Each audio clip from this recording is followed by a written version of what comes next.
como todas las semanas concurrimos con el mejor de los gustos y con la más buena voluntad de transmitir nuestro pasado regional a todos los que generosamente nos dispensan con su atención. En esta ocasión vamos a referirnos a los orígenes, valga la expresión, la semana pasada platicamos sobre la huelga de Cananea de 1906, sobre la huelga de 1908 en Río Blanco, Veracruz, sobre la formación del Partido Liberal Mexicano de los Flores Magón en 1906, sobre los intentos del Partido Liberal Mexicano de los Flores Magón de crear una revolución. Sin embargo, quisiera hablar unos antecedentes de orden político del régimen porfiriano o porfirista que se dieron en 1908. En 1908, don Porfirio tenía 78 años, ¿no? Había cumplido 70 en 1900, más 8, ya son 78, y le da una entrevista a un periodista norteamericano llamado James Creelman, que manejaba una revista llamada Pearson's Magazines, o que escribía en la Pearson Magazine. En esa revista, don Porfirio, un hombre ya plenamente maduro y plenamente satisfecho de su trabajo o de su actividad como presidente de México desde los 80s, valga la expresión, del siglo pasado, empieza a decir que él sentía que el pueblo mexicano ya estaba listo para, en todo caso, emprender en la sucesión que venía para 1910 la posibilidad de que hubiera contendientes entre los que no figurara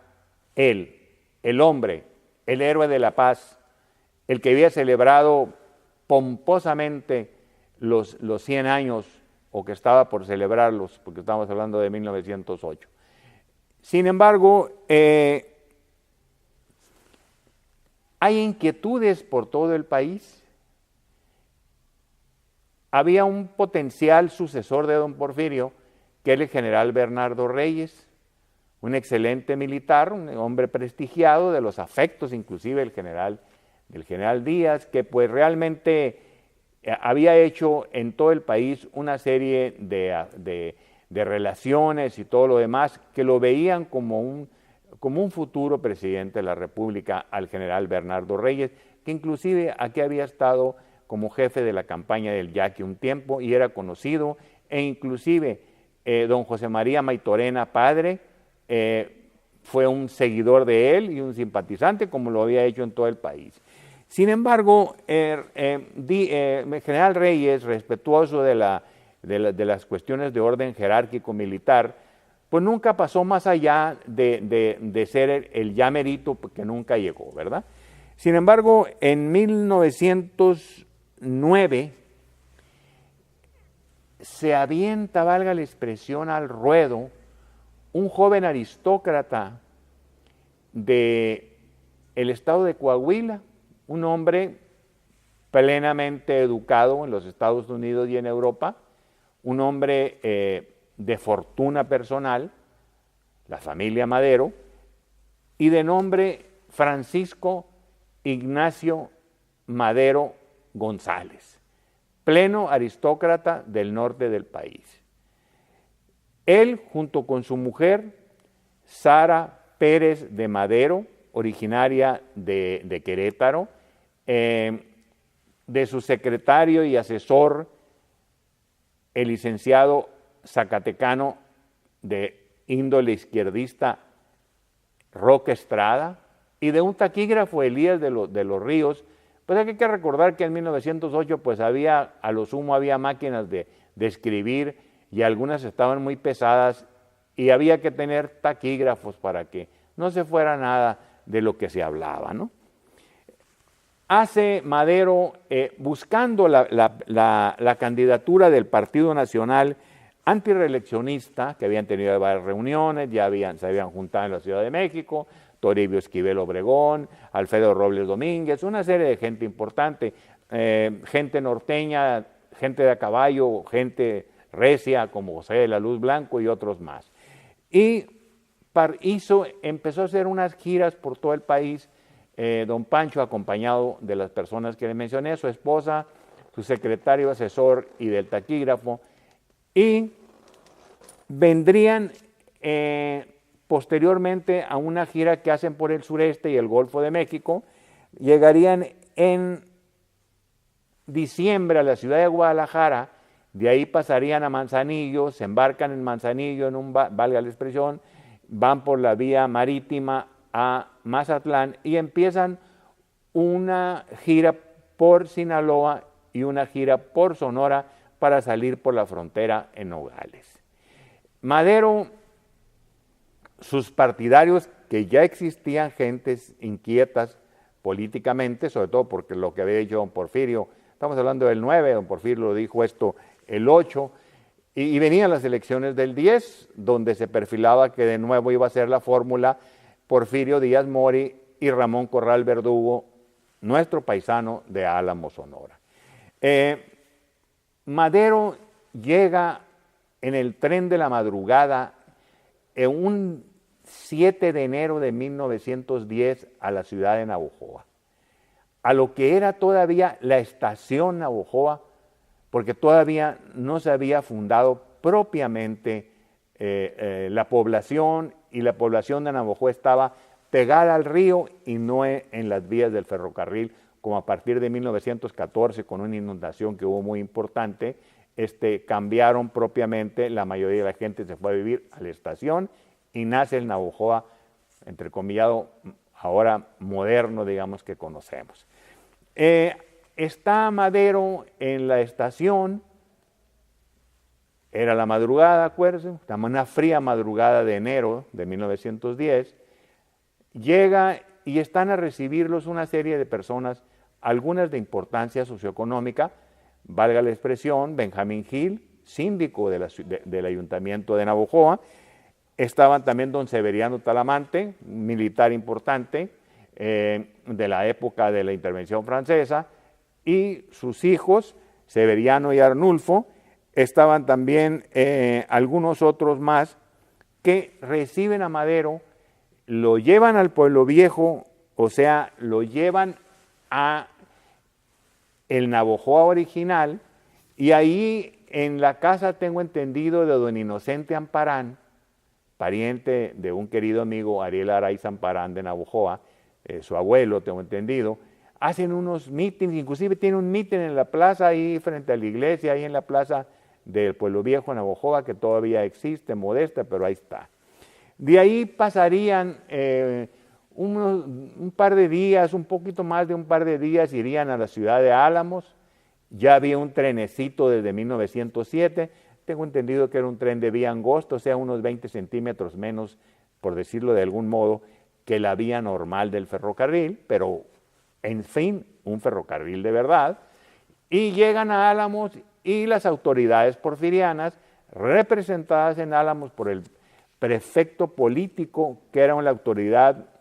administrativa nombrada por el gobernador del estado, que controlaba los asuntos políticos de los municipios del distrito de Álamos. Ahí no le permiten a Madero hacer un mitin público en la plaza. Sin embargo, tenía simpatizantes, entre ellos don Adrián Marcor, que era alto funcionario de una empresa de origen chino con sede en Guaymas, pero que estaba establecida una sucursal importante en Álamos. Él era casado con una señora cuyo segundo apellido era Salido, o sea, relacionado con las familias importantes alamenses, y ahí propiamente Madero empieza lo que se llamaba en aquellos años, cosas curiosas que se han perdido en la vida, un sarao. ¿Qué era un sarao? Era una especie como de evento a temprana hora, donde se oía música, propiamente no se bailaba, se oía música, se platicaba, se tomaba café, chocolate, qué sé yo, y empieza el evento ese, evidentemente donde se trataron asuntos políticos y donde habló Madero y habló Roque Estrada, que era un prominente político, indiscutiblemente preparado de la Universidad de Guadalajara, zacatecano, Y de ahí de la casa de don Adrián Marcor, que está frente al Palacio Municipal de Álamos, ahí está en la mera esquina, inclusive hay un hotel ahí en la casa de donde Adrián Marcor, se pasan a la siguiente cuadra propiamente, a la casa de otro simpatizante maderista de la alta oligarquía alamense, que no eran amigos propiamente de Ramón Corral Verdugo, que era el candidato de la fórmula con don Porfirio. Entonces, ahí con don Miguel Urrea y su esposa Célida Salido de Urrea, inclusive pariente de la esposa de don Adrián Marcor, y ahí empiezan allá y termina acá propiamente la reunión.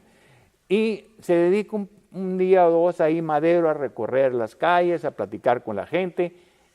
No se le despegó en todo momento Benjamín Gil y algunos otros alamenses, gente importante también, que veían que el régimen porfiriano no veía con gusto que Madero se anduviera paseando por estas calles de Sonora. De ahí toman el ferrocarril aproximadamente como el día 11, 12 de enero, y lo toman en la estación Navojoa y se van rumbo a Guaymas. En Guaymas el ambiente era diferente. Para principio de cuentas le permiten llegar al Hotel Albín, y afuera del Hotel Albín, arriba de un automóvil,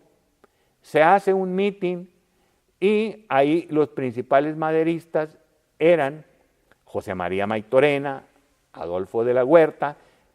Carlos Randall, Eugenio Gayú, y un grupo de gentes que, así como en Navojoa y en los lugares de Sinaloa que había tocado, que eran Mazatlán, Culiacán, forman un club de apoyo al maderismo. Después de estar en Guaymas sin ningún problema propiamente, pasa a Hermosillo, donde ninguno de los hoteles, por instrucciones del gobierno de Luis Emeterio Torres, acuérdese que Luis Emeterio, don Ramón Corral, Rafael Izábal y el general Lorenzo Torres formaron el triunvirato de 3, pero que el triunvirato más bien era de 4, porque eran 4, ¿no? Pero ellos se hacían triunvirato, que manejó alegremente todo el porfiriato en Sonora. 30 años se lo repartieron entre ellos en el gobierno. Bueno, con la prohibición llegan al Hotel Arcadia y evidentemente no son aceptados ahí y tienen que refugiarse en un hotel muy modesto en la hoy calle Juárez, que estaba pegada propiamente a la estación del tren, del ferrocarril propiamente, que era, digamos, en las calles hoy Luis Encinas y Juárez. De ese hotel, de un español que no se había enterado de la prohibición de no atender a Madero, pues le da un espacio ahí para que estén ahí los 4, ¿no? Sin embargo, al ver eso, Jesús Achavitia, uno de sus seguidores en Hermosillo, que había vivido en Guatabampo y era amigo del después general Álvaro Obregón, don Juan R. Plat, don Ramón P. de Negri y algunos otros lo rescatan de ese modesto hotel, y el fotógrafo Jesús Achavitia, un fotógrafo de los más importantes de la historia de México, se lo lleva a su casa, donde tenía, por ahí donde estaba Masón Bulevares, por esos rumbos ahí, donde estaba Masón de la calle Cerdán, por ahí enseguida tenía su casa y su estudio fotográfico, Jesús Achavitia, y ahí se hospeda con ellos. En el Jardín Juárez tiene un meeting que creo que le piden prestado a una fondera, una menudera de ahí del mercado que estaba pegado por el rumbo ese, le piden una mesa y el chaparrito se sube arriba de la mesa. Los porfirianos de Hermosillo, encabezados por el prefecto don Francisco Aguilar, el intelectual Pedro N. Ulloa, que tiene un libro magnífico sobre 1910, sobre todo estadístico, cosa que no se usaba, traían barriles de mezcal, el hoy llamado Bacanora, y buscaban a todos los vagos y borrachos y léperos que andaban por ahí para que asusaran y les echaran mentadas de madre, hicieran el relajo y medio. Habló Madero, vio que ya no había mucho que hacer en Hermosillo, tomó el tren, iba a ir a Cananea, pero le dijeron no se vaya para Cananea porque hay peligro, puede que le suceda un atentado. Entonces se dirige a Nogales. En Nogales lo reciben Manuel y Alberto Mascareñas Navarro, hombres que serían hombres muy importantes de la economía nogalense, propiamente representaban al Banco de Sonora y otros intereses ganaderos, a don Alejandro Villaseñor y así, y ahí prácticamente no hay grandes eventos políticos. Cruza la línea, toma el ferrocarril, pasan a Benson, toma en Benson, entre Nogales y Tucson, el ferrocarril a El Paso, Texas. Ya en El Paso, Texas, cruza a Ciudad Juárez, que ya debe haberse llamado Ciudad Juárez y no Paso del Norte como se llamaba antes, y entra al estado de Chihuahua, donde ya todo se calma. Sin embargo, curiosamente, deja la semilla sembrada de las inquietudes de una serie de circunstancias que muchos no veían. A lo mejor son tiempos parecidos a los de ahora y no nos hemos dado cuenta, donde gentes como Ventura Borges, Flavio Borges, Jesús Tirado, Demetrio Esquer, veían que se dejaban venir otros tiempos. Inclusive Madero, en su valiente peregrinar por todo el país, en donde hay que reconocer algo que muchas veces se nos olvida. ¿Quién fue el principal apoyo en toda esa campaña que hizo por el país don Francisco I. Madero, su esposa Sara Pérez de Madero, Roque Estrada, el licenciado, y el taquígrafo? Quien mejor apoyó hasta la muerte a Madero fue su esposa Sara Pérez de Madero, la queretana. Una mujer que si le pones unas carrilleras y un 30-30 de la época Winchester, se hubiera lanzado a la revolución, y no lo dudaría que si no la olvida, no lo olvidó, sino si no la deja en el palacio, en el palacio de Chapultepec, en lugar, y se la lleva al Palacio de Gobierno, en el Zócalo, frente al Zócalo, a lo mejor otra suerte hubiera tenido el pobre Madero ese 1913 en que es asesinado junto con Pino Suárez. El hecho es que don Porfirio no se aguanta después de todo ese bochinche político que se arma por todo el país de calentura, y que en un país donde había tenido 30 años contenidas las elecciones y todas las democracias se arreglaban del punto de vista de que siempre ganaba el partido científico, el partido porfiriano y lo que sea, y no se aguanta don Porfirio y encarcela en Monterrey a Madero y a Roque Estrada. El juez que llevó el juicio en contra de Madero y de Estrada era Juan R. Orsi, un sonorense, originario de Hermosillo o de Magdalena, pero de que era sonorense, Perro no come perro, es lo que dice. Bueno, son mandados los dos a San Luis Potosí, donde es una cárcel, lo tienen así como que medio considerado, y deciden escapar de San Luis Potosí rumbo a la frontera con Texas, tanto don Pancho como Roque Estrada, un hombre muy inteligente. Roque Estrada hizo un libro, magnífico libro sobre el inicio de la Revolución, está vigente todavía en el Instituto de las Revoluciones de México, y pasan al otro lado y emiten, valga la expresión, lanzan el plan de guerra que se llamó Plan de San Luis, referente a San Luis Potosí, fechado el 5 de octubre de 1910, que era el último día que había estado don Pancho en territorio mexicano. En ese plan se decía que la gente que secundara la rebelión en contra del poder porfiriano iba a levantarse en armas el día 20 de noviembre a las 6 de la tarde. Eso se refería a los lugares que estaban, digamos, a la orilla,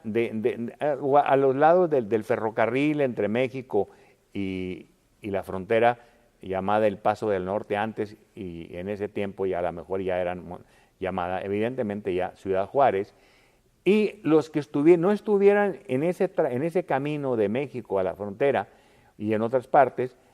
separados de los caminos importantes, se levantarían un día antes, o sea, el 19 de noviembre, a las mismas 6 de la tarde. Y resulta pues que en el poblado de Santa Isabel,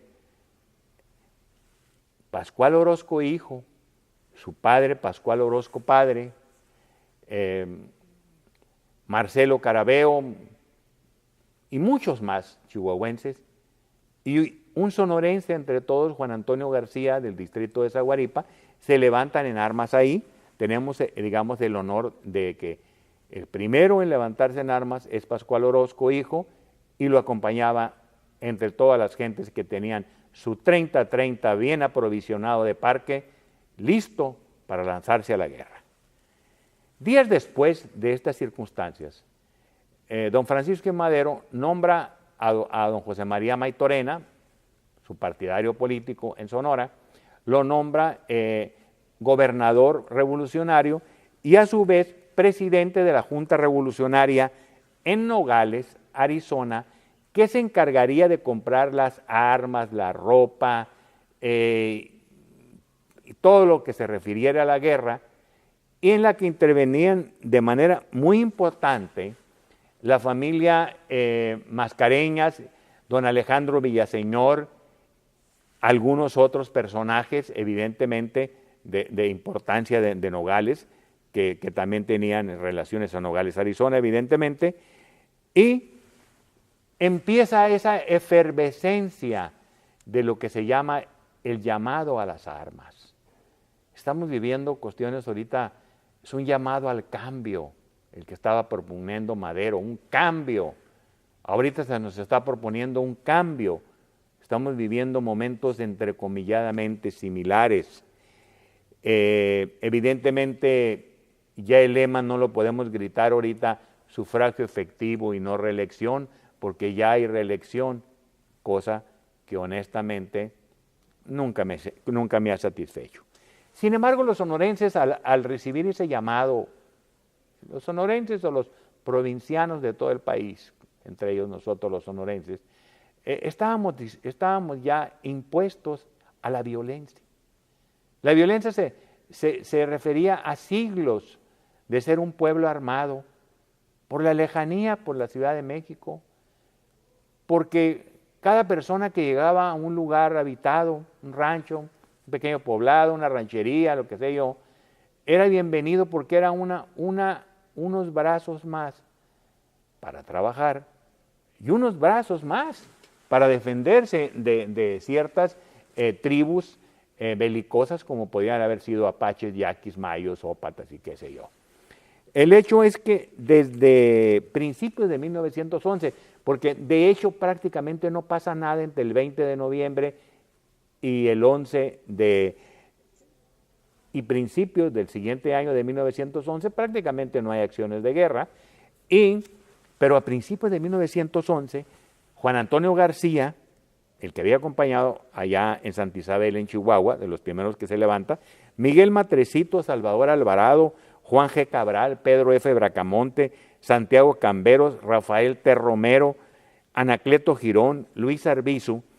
preparaban entre ellos movimientos guerrilleros, pero al ser descubiertos tienen que huir a los Estados Unidos, entre ellos muchos miembros del Partido Liberal Mexicano nacido en 1906, que siempre se quiso levantar en armas desde aquel tiempo, y como bien dicho ahorita lo vamos a explicar, por qué pensamos que los movimientos de Cananea y el problema que hubo con Jesús García el 7, Cananea el 6, tienen posiblemente una vena explotable en esa potencial revolución que ya se estaba iniciando. Al ser descubiertos sus intenciones, todos estos grupos huyeron a los pueblos mineros del sur de Arizona, donde allá permanecieron, mientras en el sur del estado, Benjamín Gil, Severiano Talamante, sus hijos Arnulfo y Severiano Talamante,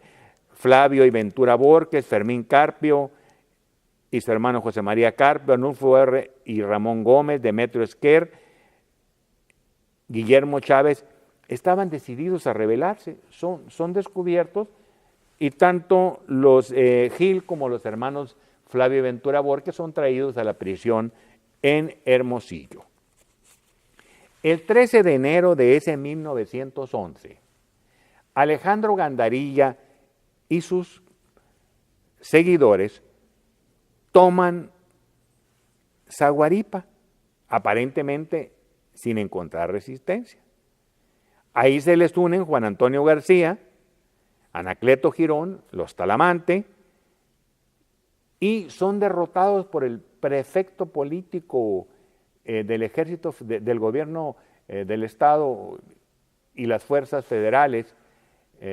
creo que estaban al mando de Chiapa y de Luis Medina Barrón, no lo dudaría.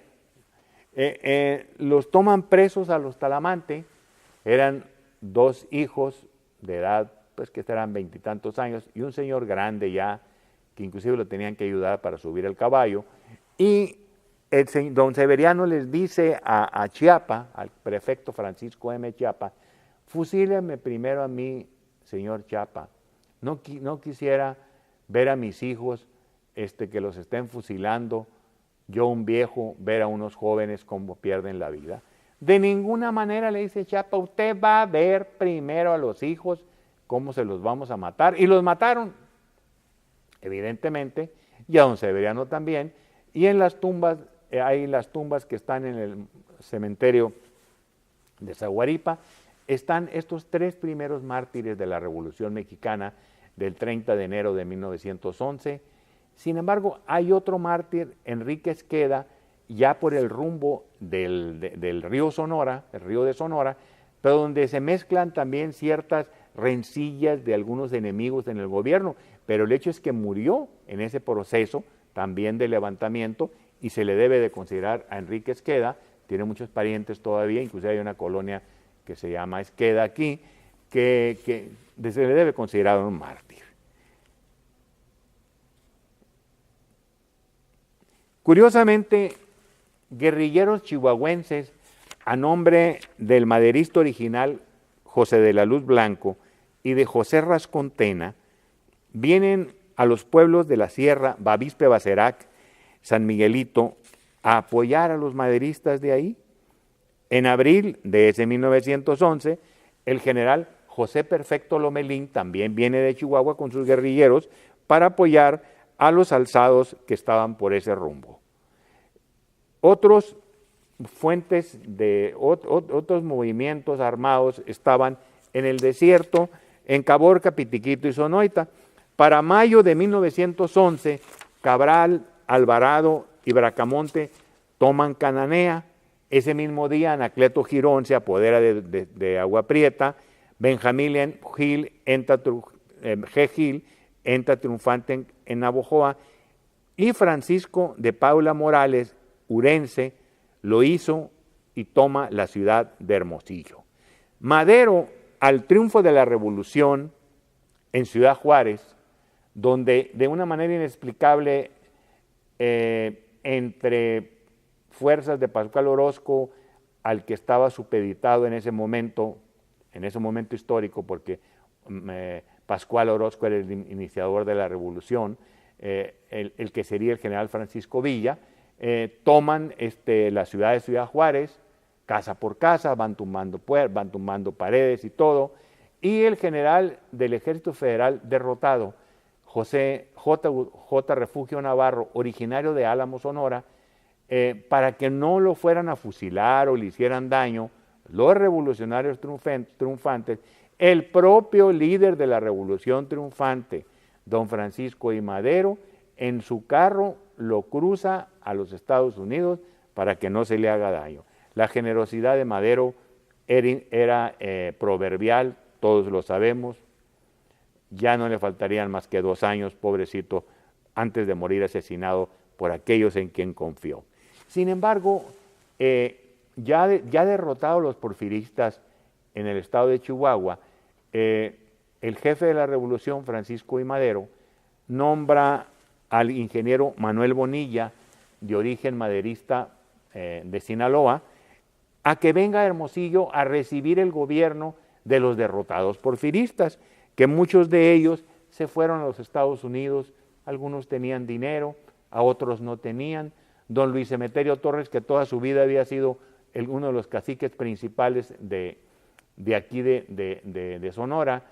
terminó trabajando como conductor o cobrador de boletos de uno de los ferrocarriles urbanos en Los Ángeles, California. Don Ramón Corral muere buscando la salud en París, acompañando, aunque se había ido antes que don Porfirio se fue a fines de ese mayo de 1911, muere allá curiosamente, en junio se hacen las primeras elecciones liberales limpias, libres, elecciones libres, verdaderamente democráticas en el estado de Sonora, en julio, y se nombra como gobernador a José María Maytorena Tapia y como vicegobernador a don Eugenio Gayú para un cuatrienio que terminaría entre 1911 a 1915. En ese ínter de ese cuatrienio se daría la decena trágica de febrero de 1913, la muerte de Madero y Pino Suárez, el surgimiento del segundo movimiento revolucionario después del maderista de 1910, en 1913, el movimiento constitucionalista encabezado por don Venustiano Carranza, que estuvo aquí en Sonora y que se apoyó en nuestra gente sonorense, del general Ignacio L. Pesqueira, nuestros militares Álvaro Obregón, Manuel M. Diegues, Bracamonte, algunos, Salvador Alvarado, qué sé yo. Pero eso lo trataremos la próxima semana y agradecemos infinitamente la generosidad de su atención.